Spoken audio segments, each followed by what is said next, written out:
Good afternoon and welcome to this webinar to reveal the findings of the latest CAQH Index, a report of healthcare industry adoption of electronic business transactions and cost savings. My name is Karen Waller. I'm the Director of Marketing and Communications, and I'll be the moderator for today's webinar. Before we get started, I'd just like to review some housekeeping details for everyone listening today.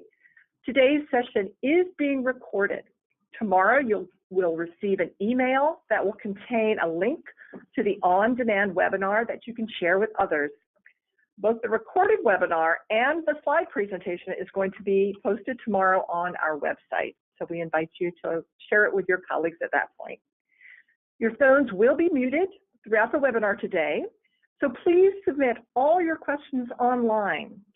You can ask your question at any time throughout the session. Just type it into the right-hand side of the GoToWebinar panel, and we will have time to address your questions at the end of today's presentation.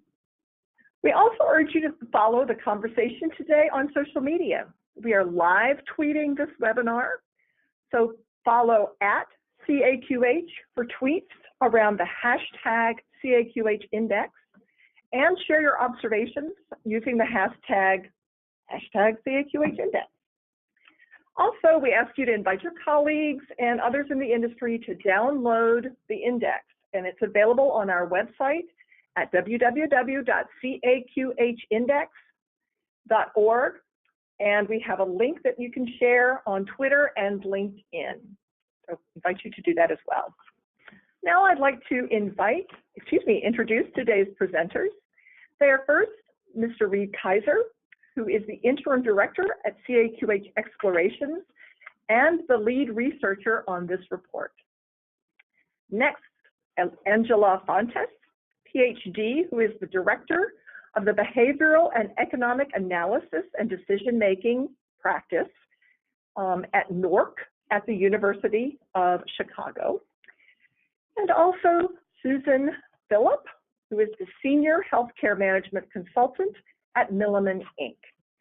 Now I'll turn the presentation over to Reed.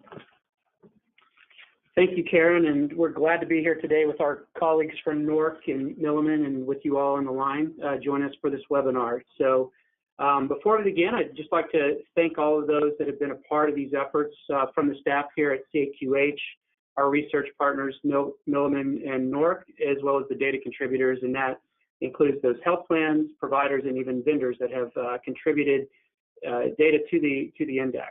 And obviously, with an ongoing thank you to our independent advisory council that has been guiding the index since its inception and through the continued evolution and growth over the past 5 years. And many of these folks are attending today, so welcome, special welcome to you joining us here as well. So we do have a lot to cover here today, and we'll do our best to provide really the high-level information on the CAQH Index. As Karen indicated, the report is available for download, and there's obviously a deep level of detail contained within that. So we'll cover those findings from 2017 in the adoption of electronic administrative business transactions and what we are seeing as far as the cost impacts that also are associated with the transition from manual to electronic transactions. Later in the agenda, I'll hand things over to Angela at NORC to walk us through our collaborative work that we've done around the cost of administrative transactions and where she and NORC provide their research analysis capabilities from the provider side of the equation. And then also our other collaborative partner, Milliman, Susan Phillip, who will also be joining us, as Karen indicated, to share some of the findings around the role and experience in the use of vendors by providers in what vendor solutions are being used to conduct these business transactions that occur between health plans and payers. And then lastly, we are in the process of beginning data collection already for 2018 index. And so I will close out with how to participate as a data contributor there as well. So we're always looking to grow participation, and then we'll have some time at the end to open it up for questions. So there are many studies showing that there are billions of dollars that are spent annually in conducting business between providers and health plans. We know that electronic should be less expensive, more efficient, and accurate. We know that providers can be abrased by the administrative burden that goes along with conducting these transactions, but then also thinking about it from provider burnout and trying to optimize workflows when what they really want to do, or those providers really want to do, is to focus on their patients. So conversely, if you look at it from the other side, health plans obviously want to be efficient, effective, and deliver high value to their members, and have engaged providers that really does drive towards improving the overall population health. So really, thinking about it and tying back to the triple aim or even the quadruple aim that seems to be coming forward in thinking about it from the provider or the abrasion side of things. The CAQH Index is the industry benchmark on how we are doing in driving the adoption of standard electronic administrative transactions, most commonly using the HIPAA X12 standard transaction. The index is frequently referenced as the industry source on this progress of the transition from manual to electronic and estimating those cost savings associated at the transaction type level, as well as for the total industry cost savings potential. This slide here shows the history. We know from charges, whether coming from HIPAA over 20 years ago to high tech, to the Affordable Care Act, and with the pending CMS compliance reviews, these have been really the drivers for driving towards that more efficient and integrated healthcare ecosystem. But here in a minute, we will see that progress that we or one may have expected to see over the past years, or even the 20 years of HIPAA, may not be enough. So with that, let's walk through the high-level findings for 2017 and talk a little bit more about what the CAQH Index is. So the index, for those that are not familiar with it, it is a voluntary national survey of commercial medical and dental plans, as well as a variety of providers and provider types. So we track the ongoing adoption of electronic transactions, looking to move away from those highly burdensome and costly manual transactions. From the data collection and analysis side, we then work with our research partners to estimate those cost savings opportunities, and that's based on the directly collected cost from those organizations surveyed. So we collect that directly from our health plan data contributors as well as the providers. And it is really also through the CAQH Index Advisory Council, which those participants are listed in the full report, so you can take a look and see who those are. It's really that group that has guided and grounded the index over the years in really taking on a multi-stakeholder perspective in looking at working towards solving or transitioning from manual to electronic transactions.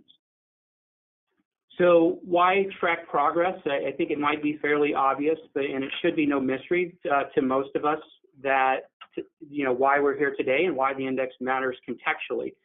For me, in coming from the performance improvement world, I always like to use the common saying that you hear, you can't improve what isn't measured. And the other, that we don't know where we are without having a baseline or a benchmark to drive towards. And really the CAQH Index provides that benchmark of administrative healthcare transactions and allows for CAQH, as well as those organizations that are impacted by this, to set goals for adoption that can be tied back to cost savings and the gained efficiency from moving from manual to electronic. We also look at it from thinking about reducing the burden and abrasion that goes along with those hassle factors that happen within conducting the business in healthcare, and really looking to drive out any of those inefficiencies that are not returning value. So here you'll see or get a general idea. We don't obviously identify individual participant results within the report. We aggregate and de-identify the data, but to give you a sense of who participated, CAQH works directly with the health plan organizations in collecting, reviewing, and analyzing the reported data. We also partner with NORC to manage the data analysis of the provider side. This past year, we had interest from over 100 providers requesting to participate in the surveys. And on both fronts, whether it's the health plan side or the provider side and data contributors, that continues to grow year over year. And we're very excited to report this year that we've surpassed the 50% mark as far as the number of covered lives, according to the AIS Directory of Health Plans. And looking at a similar statistic on the dental plan side, we're now approaching 50% of those commercially covered lives in the contributors. And we obviously continue to grow the number of responses and working with NORC or NORC on the provider side. And as I stated earlier, we definitely encourage the audience and your organization, if you're not participating, to please consider and contact us directly, because we'd love to have you as part of the efforts and the conversations and sharing insights on how we do go about as an industry and improving the business transactions between health plans and providers. And obviously, the end result is driving out unnecessary costs to our healthcare system, which ultimately impacts all of us as consumers or patients. So this slide's a building slide, and really it'll show you or the progression over time with the index and where we started from the beginnings and where CAQH took ownership back in 2014, and looking at how we've continued to build upon the original 6 transactions back from the original index back in 2012 when we began to start our work on this. So now you'll see here the full snapshot of the 13 transactions that we are currently tracking or collecting data for on the medical side, and we now have 7 that we're tracking on dental. And I'll just note that while we are collecting a variety of different, I guess I should say, levels of participation within those transactions, we only do benchmark those or provide those in the report where we have a significant sample to report it, or there aren't any data validation issues with the data that's coming in. And you'll see where we do benchmark the 8 transactions for medical and 5 on the dental, or 6 on the dental side. But in cases where we may not have the level of detail or sample size or power, however you want to look at that from the data perspective with those transactions, you will see in the report, CAQH in the index report does provide some qualitative insights with those that have a limited set of data. And you can, like I said, find that in the downloadable index report. And just this last year, just as a pilot to get a better understanding around the use of acknowledgments on these transactions, you'll see that we added the handful of acknowledgement transactions there as well, that we're working to get a better understanding of how those are used in the industry. And so going into the high-level findings, the report obviously drills in transaction by transaction into more detail. But what I'd like to do here, and to allow for time for our colleagues to have a chance to present, is to really go through this at a high level. And this really shows those transactions where we do have enough data to comfortably put out benchmarks for the industry to look towards. And you can see in just looking at this very quickly is that we've continued to make only modest progress. And so here we've been reporting out on the index for 5 years, and you can see that there has been good adoption levels when it comes to claim submission, but there's still only modest progress that's happening in the transition from those manual transactions to the fully electronic HIPAA X12 administrative transactions. And in some cases, you'll see where things may have gone down. And was one transaction this past year, the coordination of benefit claims, where that showed an appreciable increase.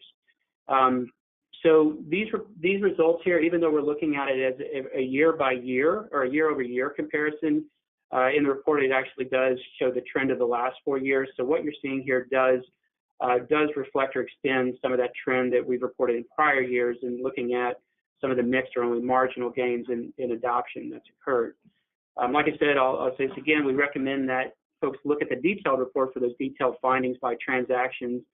Given our limited time here today, but more than happy to have any follow-up questions that folks may have around those. And I know that CAQH will probably, or will be having some follow-up webinars coming along throughout the year. This slide here on dental, kind of the same story that we're seeing here. Really the key comparative takeaway point here is looking at the dental on average by transaction. Adoption still about 30 percentage points lower than by medical plans and providers. But you can see similarly the transaction with the highest level of adoption is claim submission. So one thing that we'll see here in the next couple of slides is we'll talk about some of those challenges or findings that we've seen and what's had that impact. And similar to medical health plans, we're seeing that portals or the use of portals are playing a important role for dental plans as well as medical plans. So that's another thing that we'll dive into in a couple of slides here, and really what we see as some of the key underlying findings or factors. I will say from the dental perspective there, the good news is that CAQH is very involved, as well as those dental stakeholder groups that are engaging with and speaking with CAQH. So they are working to make an impact in the use of electronic transactions, even though we do see this lag here. And we've only been reporting or tracking this for the past 2 years. So now really getting into really some of the real headlines of this year's report, and it's really, I like to say, important to level set as we look at this slide here. As one would expect over time, and with the transition or more adoption of electronic transactions, the savings potential really should decline as adoption and obviously as efficiency increases. So looking at this and the findings and looking at it from a cost savings perspective, it shows that we are backsliding in the opposite direction of what we should expect if we were becoming more efficient and having a more connected, I'll say, healthcare system. So looking at this with this year's findings, the industry can save even greater amount than what's been reported in past years. You see that that's a little over $11 billion compared to that savings potential reported in the prior year. With that transition in those transactions. And this year's amount of year-over-year increase, almost $2 billion, which reflects, it has a couple factors there, but reflects one, that we have a higher estimated national volume of the administrative transactions, but also as well as some shifts that we've seen in certain transactions that have occurred from the use of the HIPAA X12 standards to that use of portals. Which from the definitions of how we view those from a cost and research perspective are really considered partially electronic transactions and manual for the providers. So building on the previous point on the cost impacts for providers here, you can see the breakout and really where that opportunity is, and most of that does lie in the provider space. Obviously the medical provider space is larger. You see here, but there's also a very significant amount, $2 billion, that you see for the dental providers here as well. So while we may see that adoption by providers has slowed, and while health plans have gained many of the efficiencies and cost savings on the fully electronic, and even when health plans are handling the portal transactions, for all intents and purposes, those are fairly electronic for them as well. There's a little less of the savings opportunity there. But looking at it, there still is nearly, $10 billion, and I'd say that $10 billion with a B opportunity to go after that can be recognized overall by moving from manual to electronic.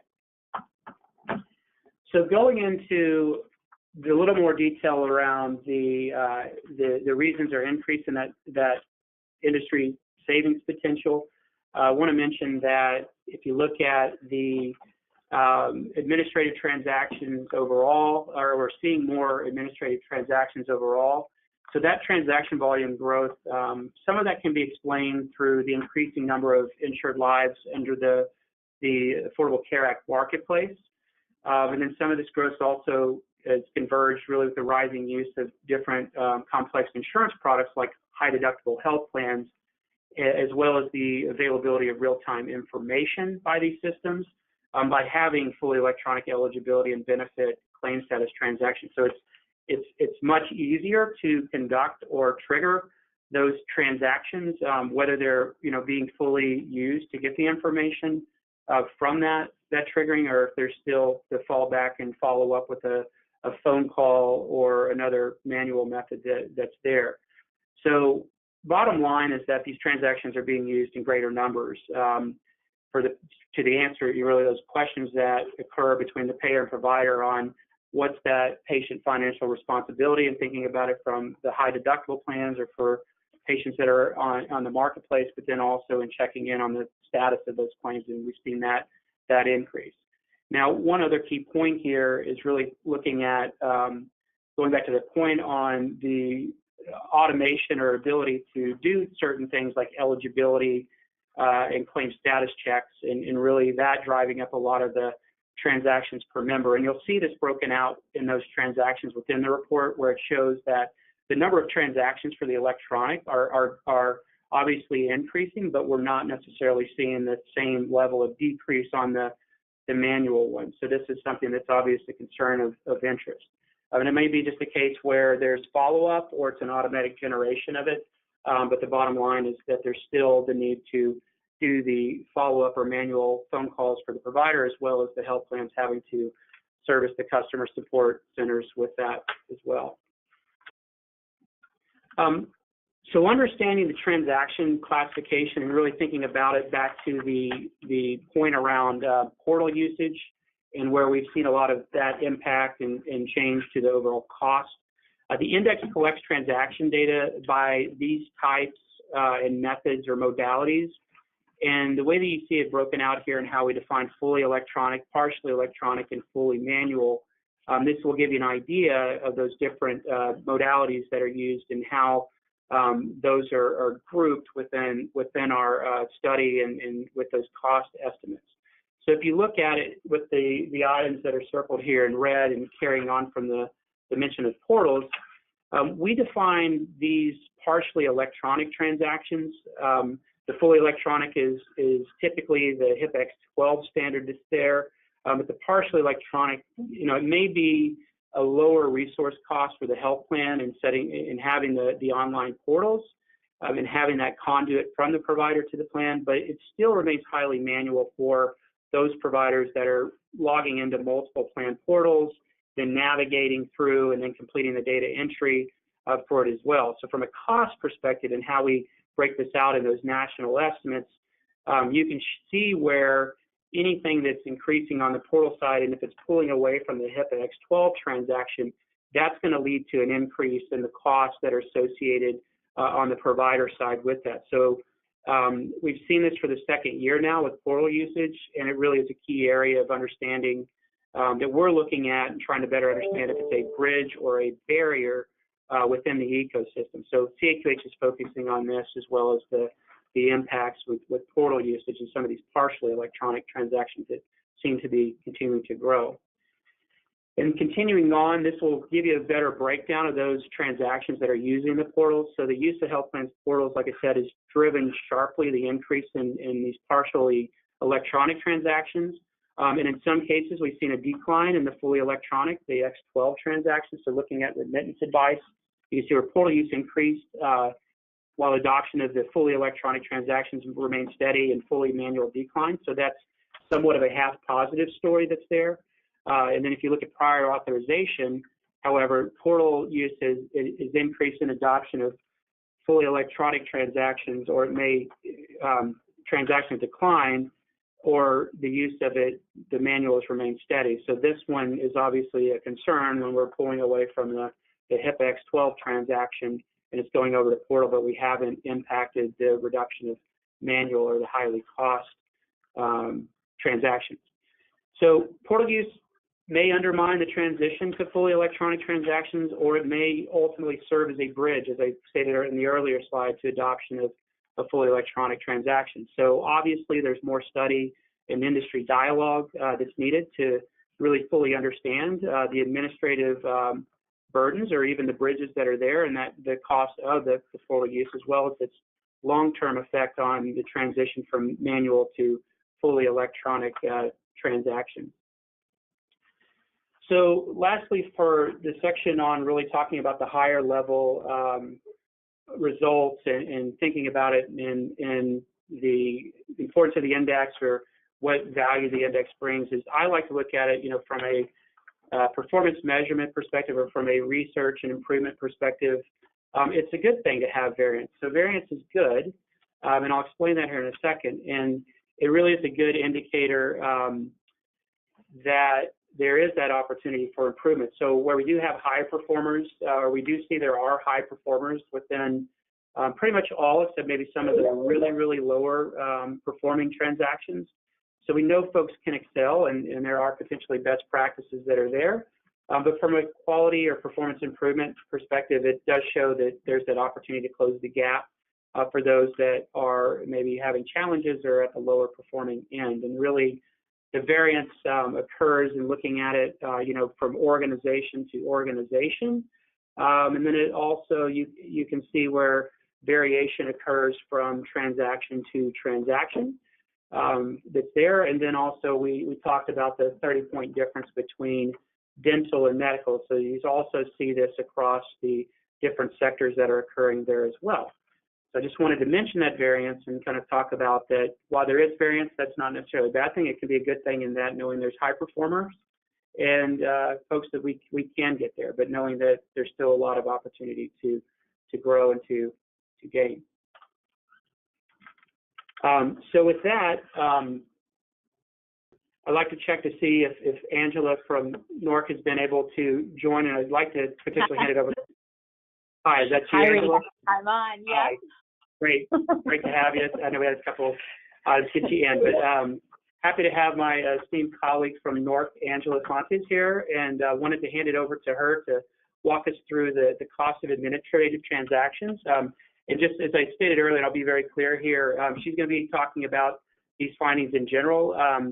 NORC had the work on the provider side, and CAQH worked on the health plan data collection side. So while she'll be speaking about them in general terms, and just want to let you recognize she'll be speaking or has more of that expertise in the provider side. So with that, Angela, I'd love to hand it over to you to walk us through the next set of slides.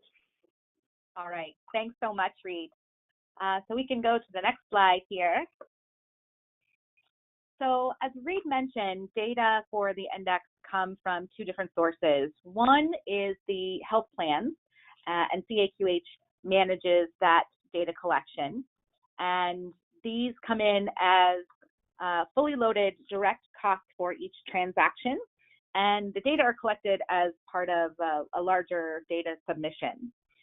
The part that NORC has slightly more involvement in is on the provider side. And we ask participating providers, and as Reed said, if you're a provider, we're very excited in including you as well.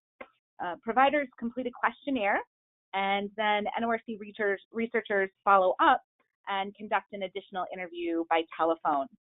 For a few of our providers, we actually wanted to really get insight into the process, and so we do an on-site visit to get a little more detail there. Both sides, both the health plans and the providers, provide information around a few areas. One is staffing, really trying to understand how many employees are working on specific transaction types and what their salaries are. And then we also collect data on transaction-specific information, i.e., how many transactions of each type and how many were manual versus electronic. And then we ask around the proportion of time spent on each transaction by type, and again, looking at electronic and manual transactions sort of separately. So that's the kind of data collection process. Next slide. So just to talk through some high-level results here, and I know there are a lot of numbers on this table, but this is the kind of really great and deep information that's available on the report. So I also encourage you to go on and download that. So for this session, I thought we could talk about the greatest opportunity for cost reduction on a per transaction basis. And you can see we've got a few numbers here highlighted. So for health plans and for the industry as a whole, claim status inquiry really represents the greatest cost savings opportunity. So just to walk you through this example, when health plans conduct claim status inquiries manually, the cost is $4.39 each. But when the transaction... All right, sounds like we might have lost Angela there, but I'll pick up from here and looking at it from the cost impacts around the different transactions. So here, really, looking at it from what's manual and what's electronic, and looking at it from the health plan side versus the provider side, you can see where claim status inquiry has some of the highest cost savings opportunities, and obviously from the health plan side, but then also rolling that up and recognizing the impacts that go along with the industry cost saving side there as well. And then also, looking at it from the provider side and what the highest level of opportunity or potential cost savings is claims remittance advice. But really, this is one of the tables that I know a lot of people find very valuable to look at. If you have a specific interest in a particular transaction, this is a great resource to go in and to look at what those costs are that are included within each of those transactions. So thinking about it, so obviously mentioned that where the greatest savings opportunities are there. Really, there's a lot of interesting insights here, and as you consider to think about the volume of each of those transactions and how that rolls up to the total industry savings, that's where we get back to the 11 billion plus that's available there for savings. Reed, this is Angela. I'm back on. I apologize. We continue to have some technical difficulties, but I think we got it figured out. So I think Reed was just sort of outlining the real areas of opportunity here for great cost savings. And if we can go on to the next slide, I recognize I love numbers as a researcher. I don't know if everyone else does, but I think the important points to really hit home here are these. One, on average, each manual transaction costs the industry $4.40 more than each electronic transaction. So when we think about it on a per transaction, this isn't a minimal amount. And when we think about that aggregating over all transactions, it's quite considerable. If we took sort of a use case where a provider practice was engaged in all of the transaction types in a single encounter, that's more than $15 by using all 7 electronic transactions for a single medical claim. And that number is slightly less. We have 5 transaction types for dental practices. So a dental practice could save not quite $12, $11.75 by using all 5 electronic transactions for a single dental claim. So the numbers are substantial here. But again, great additional detail under all of these numbers in the CAQH Index report. As I mentioned earlier, we also collect data around the time that providers spend per transaction, and really trying to dig into, what really is the proportion of time that's spent on manual versus electronic transactions. So another sort of example here, if we look at prior authorizations, we see that on average, a manual transaction takes 14 minutes to process. And what's even more, I think, interesting is that if we look at, for example, claim status inquiry, one of our providers, the greatest provider, indicated that these types of manual transactions can take up to 30 minutes of provider staff time. So you can see even at that maximum, this transaction only requires 9 minutes if processed electronically. So, if we think about it in terms of dollars, there are obvious ramifications, but there's also considerable time opportunity that can be leveraged by the transition to electronic transactions. So next slide, summing this up, again, important points to kind of hit home here. On average, manual transactions require 5 minutes more than electronic transactions. And if we aggregate all of the transaction types for any given encounter, a medical provider practice could save almost 40 minutes on average per claim by switching from manual to electronic transactions for all 7 types. A dental practice, again, we have 5 transaction types on that side, and a dental practice could save almost 30 minutes on average per claim by switching from manual to electronic for all 5 transactions. So with that, I will turn it over to Susan Phillip of Milliman to talk about the fascinating research that she and her colleagues are doing on behalf of CAQH to better understand the clearinghouse and practice management system space. Great, thank you, Angela. Great, as Angela said, I'm going to take a couple of minutes to talk to you today about what it takes for providers to really make the move to electronic transactions. Specifically, we're trying to understand the costs that providers face when purchasing vendor solutions that would enable them to conduct these transactions. So why is this research important? First, as we discussed earlier today, provider adoption of fully electronic transactions has been slower than adoption has been for plans. So this means that the greatest proportion of the remaining savings potential belongs to providers. So simply put, our healthcare system really can reap greater efficiencies if more providers were to adopt electronic transactions. But this can't happen overnight, and some real investments are needed. Providers need to invest in health IT solutions that allow them to conduct these transactions. And we're specifically talking about practice management systems and clearinghouse services. So just to give a bit of context to folks who might not be necessarily familiar with these terms, I'll just provide a couple of definitions. Practice management systems are software solutions used by healthcare practices to manage daily administrative and financial functions. These systems conduct functions like medical billing and revenue cycle functions. They can help check a patient's insurance eligibility and benefits, and they can do other things to help support administrative and financial management functions. And just to clarify, we're talking about PMS vendors in the administrative and financial management space, and not vendors that are in the, say, clinical support space, like EHR vendors. So there are literally hundreds of PMS vendors in the market. Clearinghouses are third-party intermediaries that securely send and receive electronic transactions to multiple payers on behalf of providers. They can be thought of as, I would think of it, as hubs that enable healthcare practices or their contracted practice management system vendors to securely manage electronic transactions in one place. And there are a few dozen clearinghouses in the market. So as you can already tell, the space where transactions flow from the provider to the payer can get really complicated.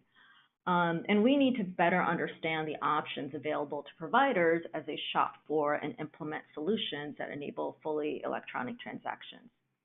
So CAQH has taken some important initial steps to better understand the space. We were engaged to conduct an environmental scan of practice management systems and clearinghouse services, and our efforts were focused on better understanding what are the various pricing models out there and what products and services do vendors in the PMS and clearinghouse space offer. The next slide summarizes our key findings. Okay. We divided up this space to include all products that are primarily in the PMS space, products primarily in the clearinghouse space, and then products that are both in the PMS and clearinghouse space. We focused on 6 transactions that you see in the column headers. And what this slide shows is that not all products offer every transaction type. In fact, few products support most transaction types. And for example, you see the number highlighted here. We found that only about 12% of all products included functionality to support the prior authorization transaction. So this means if I were a practice manager, I would have to figure out which vendors offer which products to support which transactions. And I may have to purchase solutions from more than one vendor to be able to move to fully electronic transactions. So there's a lot of complexity in this space with multiple vendors and multiple product offerings for various transactions, but this really is an important piece of the puzzle that we need to understand to further facilitate adoption of electronic transactions by providers. So those are my comments, and I think I'm turning it back to Reed. Great. Thank you, Angela, and thank you, Susan. And just in closing here, before we open it up to questions, and it looks like you have a fair amount of questions that have come in through the chat. So thank you for submitting those, and if you hadn't, please start queuing those up. But just in closing, obviously the more participation that we have, or the more data contribution that we have within the index, that obviously helps to further refine and build upon these insights, as well as the benchmarks that we're able to provide. So as I stated earlier, health plans, as well as the healthcare providers, practices and health systems and others can participate in the 2018 index by submitting data for the calendar year for 2017. So we are in the process of beginning the data collection cycle for the 2018 index report. And building on or piggybacking on the work that Susan and Milliman have done, vendors may also participate in the index by sharing on the call for one, I guess, getting the word out to your clients on participating within the index and being a data contributor or data submitter that's there, but then also and looking at sharing or completing some of the input that we gather through the vendor cost survey there as well. And just, for any of these participants, whether it's health plan provider or vendor, we do keep all of that information confidential. It's only as you see in the report at an aggregate level and how that's presented. So we do keep that here strictly within CAQH or within Milliman if they're doing the research there as well. So just want to make that very clear to the group. So obviously for more information, whether it's on data contribution and participating or today's webinar and follow-up and questions we're not able to answer, definitely contact me directly through explorations@caqh.org. And as most of you probably registered through the CAQH Index website that you see here as well, that's another way to get more information, and we'll be updating that as well as with obviously this report and other findings that come along with it, as well as the materials and information sheets on 2018 data and contribution. And really in return of not only is it for the participants in doing it for the goodwill or contributing and providing insights and being a part of the dialogue, in return what we give back to the participants is benchmark reports. And they actually, it's something that they are very interested in getting back after we've released the report, whether that's the providers or the plans, because it does provide additional information beyond what you see in the general report, and they're able to see where they are, not only in comparison to that aggregate statistic, but then also within the range, as I spoke about, the higher and lower performing numbers. And once again, those benchmarks reports or transactions, we only are able to benchmark those where we have obviously sufficient sample size and numbers that are there. So it allows for them to compare to the industry at large, obviously, and within, I guess, the ranges, but also the value that they find is really understanding the time and effort that their staff may spend on these electronic and manual transactions. And with most things in business, if you're looking to get resources to address issues, it's always very helpful to have the cost numbers that come along with that and what you can potentially recognize by doing those different efforts to improve the efficiency and effectiveness at your organization. And then obviously looking at it for that, what's that potential or goal for the efficiency gains that they can achieve from that transition from manual to electronic transactions. So please reach out to me. Let me know. I strongly encourage participation. We've had good growth, but we want to continue to grow it so that we are able to have a more robust data set. So thank you. With that, I'll hand it back to Karen to go through the logistics of the Q&A session. Thank you, Reed. Thank you, Susan and Angela. We are now at the time in the webinar when we'd like to get questions from our listeners. Again, please submit your questions by entering them in the questions section of the panel on the right-hand side of your screen. And so one of the first questions is, to what do you contribute the decline in prior authorization electronic transactions? Yeah, so looking at the decline in the prior authorization transactions that we've seen there, some of that really is coming from, looking at the different, the different modalities that have been occurring there. So we've seen really a lower, obviously, adoption of the fully electronic transaction that's here. It really can be, or it really is what we think is a confluence of different factors that are happening there. Some vendor products often may not support the 278 transaction, and the use of those partially electronic online portals is being promoted to providers as that alternative. So we are seeing where that drop, and as I mentioned in the earlier slides around the portal use, and this is one of those cases where the fully electronic has dropped, or the use of the HIPX 12278, or it's been picked up under the use of portal. Now, obviously, we have the fully manual staying consistent. It's there, and that's we've seen that drop from 18% to 8%. Thank you, Reed. One question that's come up repeatedly that I'd like to address, again, is following the slide presentation tomorrow, we will send to everyone who registered for the webinar a link to both the recorded webinar and the slide deck and the full index. So if you are looking for a copy of the slideshow, we will be sending that to you out tomorrow. Another question that's come up, if you could explain, Reed, again, a little more information about why portal use is tracked both in fully electronic and in partially electronic and in manual.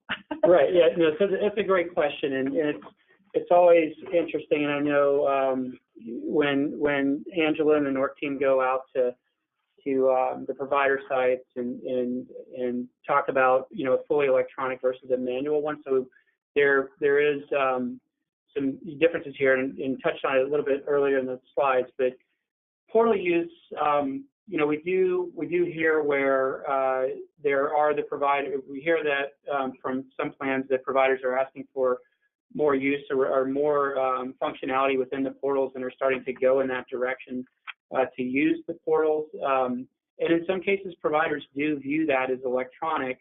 But from our perspective, and obviously looking at it from the true cost and resource perspective and conducting that transaction, it may be electronic in how it's set up and maintained at the health plan.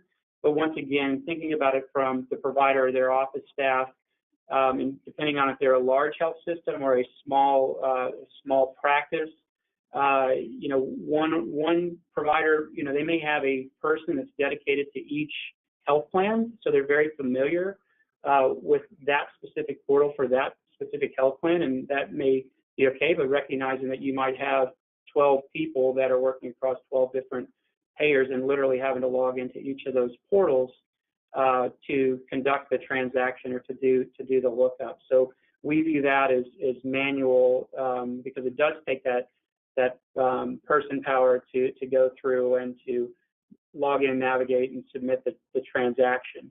And then if you think about the smaller provider practice, that individual, let's say they're working with, they have contracts with 6 different health plans or payers, they're having to maintain 6 different logins to go in and to do that. So that can really drive up the cost or the resources that use it.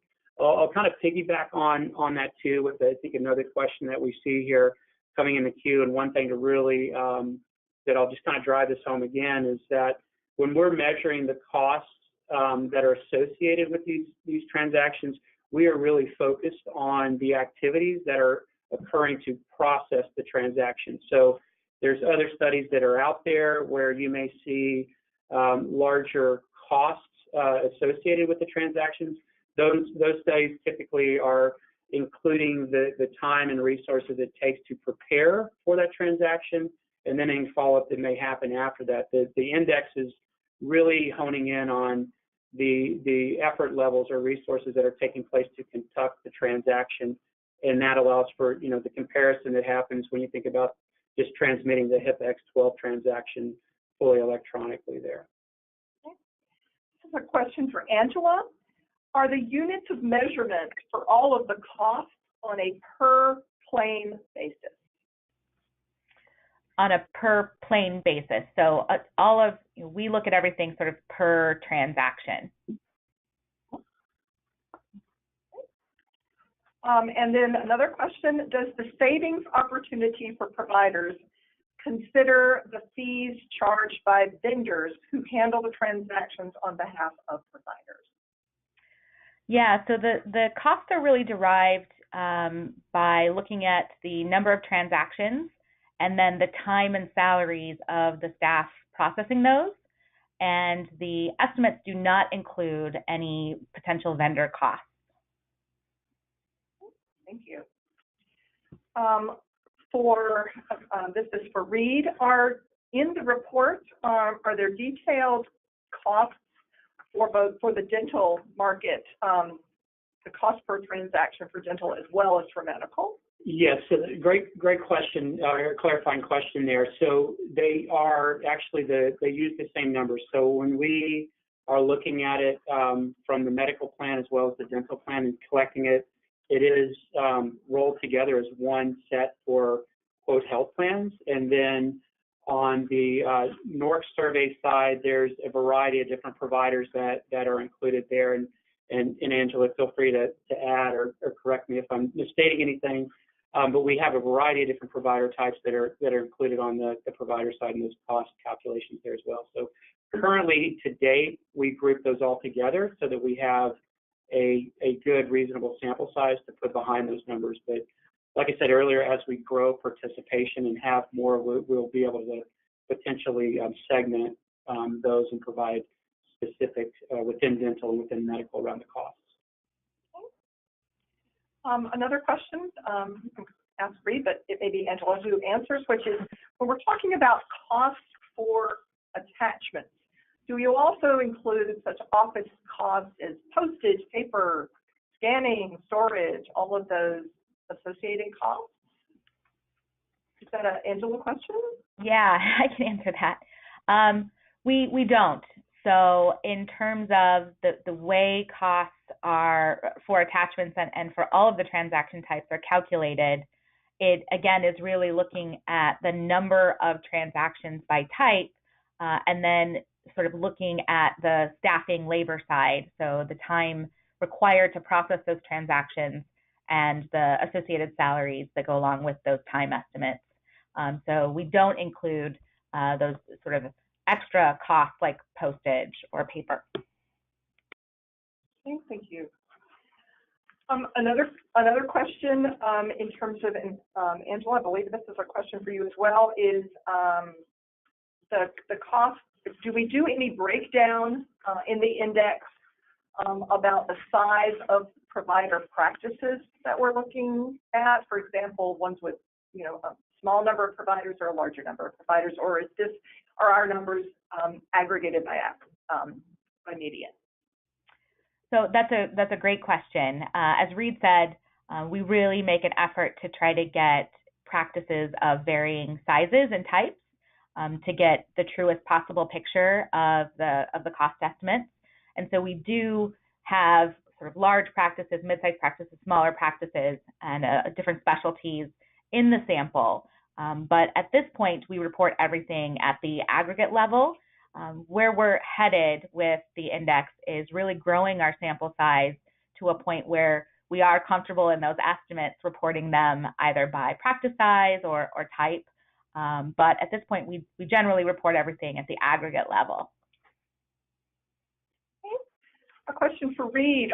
Do any of these numbers include information about the long-term care industry and their adoption of electronic versus manual transactions? Yeah, so currently today we haven't specifically looked at long-term care specifically. If there, obviously, if there's the interest, or we have organizations that would want to come forward and thinking about it from the provider side, we'd be happy to include them, but we haven't done anything specifically there. So thinking about it once again, in having enough data and the ability to report it historically up to this point in this date, it's really been focused more on the medical and in the last couple of years in the dental, but there's always the opportunity to look at other segments of the healthcare industry to get that as things grow and as we have interest, but that might be a little further down the road. Thank you, Reed. One of our viewers is asking us if we have any theories of why claims payments or electronic transactions for claim payments went down from 62% to 60% this year. Is there? Yeah, so that's a good question, a good thing to point out. And I know we speak a little bit about this in the report, but just to kind of give you a little more insight into the numbers behind it. So we did have some additional new data contributors that came in today. So there's a couple of things that go on, but I'll explain that even though we see a slight drop there. It may not necessarily be reflective of where we're headed or keeping things as in line with what we're seeing from NACHA. But we had a couple of new data contributors. One was very large, so some of that's also just the impact of adding additional data contributors and what's been representative of that. So you could say, looking at a 2-point drop there, I think the best way to look at that is not necessarily it's a drop, but it's definitely not an increase, and it's still trending with what we're, the common theme here, and really only seeing modest progress or some changes as we refine the data. But if you look at the NACHA data, we actually did pull some of that and compare the electronic payment. That's the Electronic Payments Association for those that aren't familiar with it. But if you look at the same time period that you see there, they saw about a 3% increase in healthcare payments via the ACH network. So that's where I'd say that, keeping that in mind along with the results and some of the refinements that we've had in the sample and the ability to track it, we're still not seeing great leaps and bounds of increase, but we are, still at a place where, nearly, just slightly more than half are getting paid electronically. Thank you, Reed. And with that, we will end our webinar. We thank you so much for attending today. And for everyone that asked questions, again, we will be sending you a copy of the webinar and the index for all those that registered. Thank you so much for attending, and enjoy the rest of your day. Goodbye.